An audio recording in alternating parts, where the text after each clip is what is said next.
खुलुमबाय लोगोफोर, बर'नि रानि 2.0 आव बयखौबो फिन खेबसेबाव बरायनाय थाबाय। लोगोफोर फै जों दानिया मिथिना लादोनि नखराव मावजि फिसा जोनोम होयोब्ला मा जायो। बे बाथ्राखौ मिथिनाया गोनांथार, बेनिखायनो नोंथांमोनाबो भिडिअखौ जोबजासिम खोनासंलांबानो जाबाय, जाहाथे नोंथांमोनाबो बे भिडिअनि गेजेरजों एसेब्लाबो गियान मोननो हायो। लोगोसे नोंथांमोना आफा बोराइ बाथौखौ गोसो गोरबोजों फोथायोब्ला भिडिअखौ लाइक आरो चेनेलखौ साबस्क्राइब खालामबानो जाबाय। लोगोफोर, नोंथांमोना मावजिनि सोमोन्दै गोबां बाथ्रा मिन्थिखायो जानांगौ। सनातन शास्त्रनि बायदिब्ला बे संसाराव गंसेबो नखर गैया जेराव मावजिया थांफेरै। जों बयबो मिन्थिखायो, जेराव मानसिनि नखर थायो बैयाव मावजिया थांखायो। जुदि नोंथांमोननि नखरावबो मावजिया फैयो, अदेबानि सानफ्रोमबो थांलाय फैलाय खालामो आरो जेब्ला नोंसोरनि न' सेराव मावजिया बेराय बेराय नेंग्राय नेंग्राय गाबो अब्ला मा जायो? आरो जुदि नों बहाबा मोजां खामानियाव थाङो अब्ला मावजिया लामाखौ बारस'योब्ला मा इसारा दिन्थियो? बेफोरनि सोमोन्दै बे भिडिअनि गेजेरजों मिन्थिनो मोनगोन। नोंथांमोना मिन्थिखायो मावजिया मासे गोथां गोब्राम जाग्रा जुनार आरो बेयो खोमसि थामहिनबा मोनायावबो मेगन नुनाय जायो। मिन्थिनाय बायदिब्ला 9500 बोसोरनिफ्रायनो मावजिया मानसि हारिजों लोगो महरै थाबोदों। शास्त्रनि बायदियै मावजिनि बैसोआ 15 बोसोरसिम होनना बुंनाय जायो। ज्योतिष शास्त्रआव भगवान विष्णुआ बुंनाय दं, जाय नखराव मावजिया जोनोम जायो बै नखराव आइ बिमा माइनावआ जायगा लायो होनना। लोगोफोर, बेयो प्राचीन मुगानि बाथ्रा। मोनसे नोगोराव सासे आइजो दङमोन।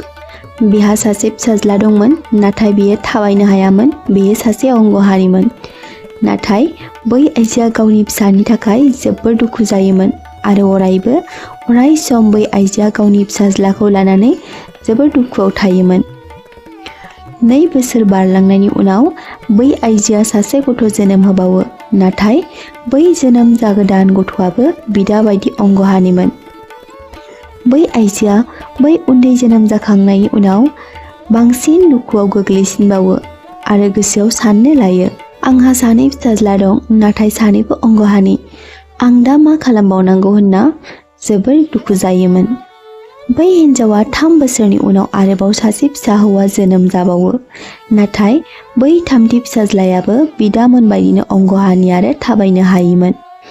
अब्ला बै आइजोआ गावनि 3 अंगहानि फिसाफोरखौ लानानै जोबोर दुखु जायोमोन। जेब्ला आं थैनानै थांगोन अब्ला आंनि 3 फिसाया मा जागोन? बेसोरखौ सोर सामलायगोन?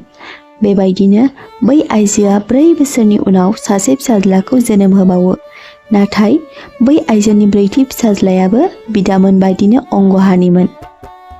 बे आइजोआ बै 4 फिसाफोरखौ लाना जोबोर दुखु जायो।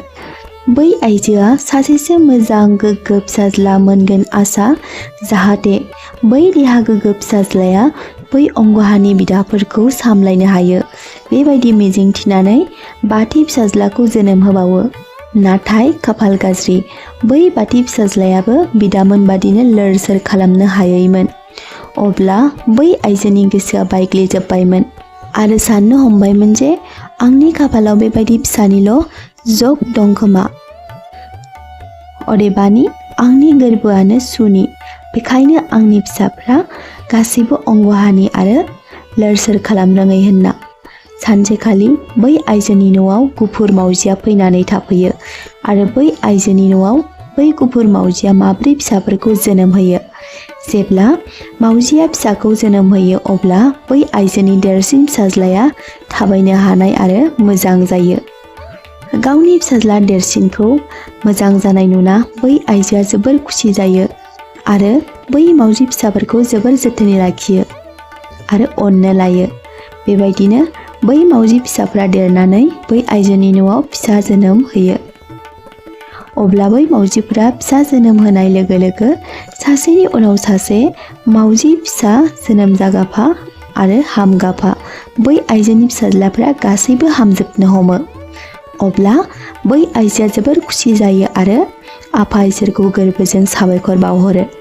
बेबायदिनो बै आइजोनि नखराव धोन सम्पतिनि बेलायावबो जोबोर मोजां जायो आरो जेबो आंखाल गैयै जायो।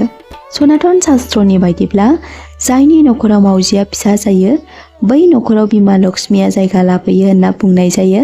नाथाय सनातन शास्त्रनि बायदिब्ला मावजिखौ नखराव फियोब्ला अशुभ होनना मानिनाय जायो आरो जाय नखराव मावजिया न' गिदिं गिदिं नेंग्राय नेंग्राय गाबो बै गाबनायखौ गाज्रि होनना बुंनाय जायो।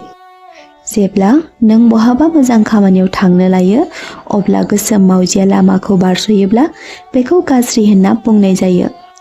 गोसोम मावजिखौ आइ बिमा लक्ष्मीनि बिब' अलक्ष्मीनि सावारि थामहिनबा अलक्ष्मीखौ दोबथिंग्रा होनना बुंनाय जायो। नोंथांमोनाथ' मिन्थिखायो लक्ष्मी आरो अलक्ष्मीनि फारागथिखौ। आइ बिमा लक्ष्मीया जादों जोंनि न'नि माइनाव, नाथाय अलक्ष्मीया जादों जाय जोंनि न'थिं मोखां जाहरो अब्लानो जोंनि नखरनि सुख सान्ति थाखा फैसा गासैबो सिलिंखार महर लायो। नाथायबा सनातन शास्त्रआव बेखौबो बुंनाय दं मावजिखौ गावनि फिसाफोरजों नुयोब्ला मोजां होनना। गासै मावजिफ्रा लामा बारस'योब्ला गाज्रि बुंनाय जाया, नाथाय जेब्ला गोसोम मावजिया लामा बारस'यो बेखौ गाज्रि बुंनाय जायो।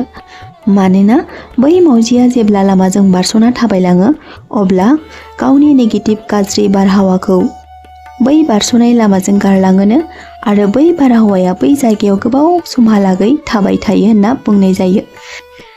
जानो हागौ गोदो गोदायनि प्राचीन मुगानि सुबुंफ्रा धोरोम शास्त्रआव बेनि थाखायनो मावजिया लामा बारस'योब्ला गाज्रि होनना लिरना गालांदों आरो जेब्ला मावजिया न' गिदिं गिदिं गाबो अब्ला बैसोरनि नेंग्राय नेंग्राय गाबनाय सोदोबा गिथावना जायो, जायखौ खोनाना जों बयबो गोसोआव गिखांनाय सोमजियो आरो गोसोआव गाज्रि सानखांनाय फैयो।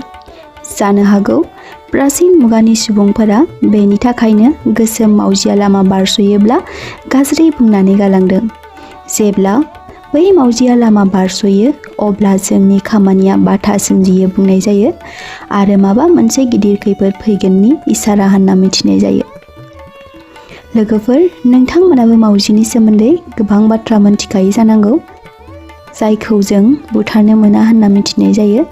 जेब्ला जों मावजिखौ माब्लाबाफोर बुथारफ्लाङो अब्ला 12 बोसोर जोंनि देहायाव मावजिनि सावा नांनानै थायो होनना मिथिनाय जायो, जाय सावनि थाखाय जोंनि गोबां फिसा गिदिर खामानियाव हेंथा सोमजिनाय नुनो मोनो।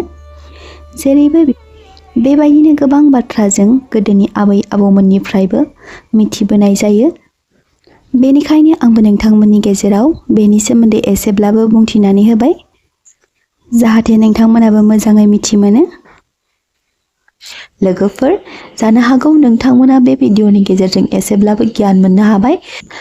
जुदि भिडिअखौ नोंथांमोननि लाइफआव बाहायजाथाव मोनो अब्ला नोंसोरनि लोगोफोरनो शेयार खालामलायब्लानो जाबाय आरो जायफोरा भिडिअखौ जोबजासिम नायबाय बिसोरनि थाखाय साबायखर बावहरनाय थाबाय।